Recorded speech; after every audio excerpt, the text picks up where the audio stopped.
My name is Trent Sievert, and today I want to talk a little bit about who I view to be the most inspiring and impactful leader on this campus, and that is Max Browning, and he's the current president of Dance Marathon.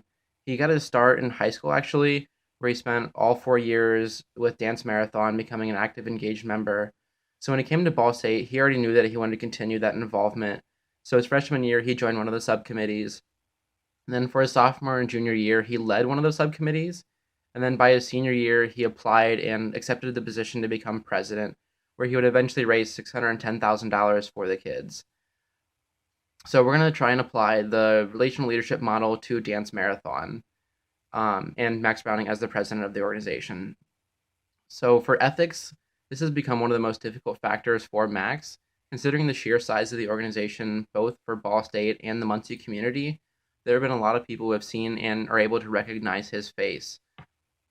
So whether he's just walking up and down the hallways or is out at Walmart on the weekends, he needs to be aware of what he's doing, not to harm the organization as a whole.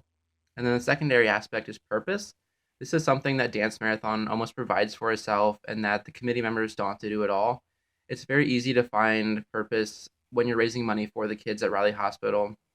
These are children with terminal illnesses and chronic diseases. So you really want to do the best that you absolutely can to raise money for these kids. And it's very sentimental to see the impact that we have made throughout the community and for the hospital. And then the third aspect is inclusion. This is something that they have struggled with in past years, but have really nailed down the science for. With over 350 members in the organization, it was a little bit difficult to try and fathom how they did this. But Max told me it's not that hard at all. They took all of those members and broke it down into 17 different subcommittees, into media, Riley relations, stewardship, a variety of other ones as well. So instead of it being one president to 350 members, it becomes one director to almost 20 members, and there are 17 different subcommittees, which makes it very easy for each member to have a true impact with the direct organization. And then by empowering other individuals, this is how he relies on his vice presidents. Max really doesn't think that he is the true president of the organization. He thinks that they're like the three presidents, because whenever he has to make a really tough decision, it is between all three members. He hardly ever makes a decision on his own. So one of the hardest decisions they had this year was to change Dance Marathon to $100 fundraising minimum just to attend the marathon. They thought this could hurt attendance, but after talking with the three of them, or between the three of them, they decided it would be the best choice for the organization. And I asked him if they regretted that at all, and thankfully said that they didn't. He's very glad that they did that. And then in the last aspect of process orientation, this was something that they have struggled with in the past as well, is what to do the next year and how to not do the same thing they did the year before. So last year we raised $500,000, and that was just above our goal.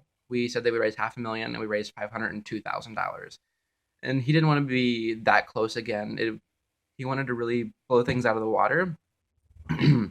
So instead of setting some crazy goal, they only raised it to $550,000 and wanted to focus on the resources around them and make Dance Marathon more of a clockwork organization. Instead of the year before, we had to fight and scratch to reach our goal. And that's something that I believe that he's truly done, especially by raising awareness in the Ball State and Muncie community. So in closing, we have talked about the challenges of being a leader outside of the organization, the power provided by such an emotional organization, the impact that subcommittees can have on the organization, the effectiveness of shared power, and lastly, the reasoning behind Dance Marathon's cause. And then on one last note, I want to say that Max Browning shared a very important piece of information, and that was why he does what he has done for the organization. And he said that there was a Riley kid when he was in high school who was in the final stages of their illness and had a couple days to live. And instead of moping around in bed, they decided that they had two choices: to lay in bed or to keep on shining. And to keep on shining meant that they went out and made the last days of their life the most important part of their lives.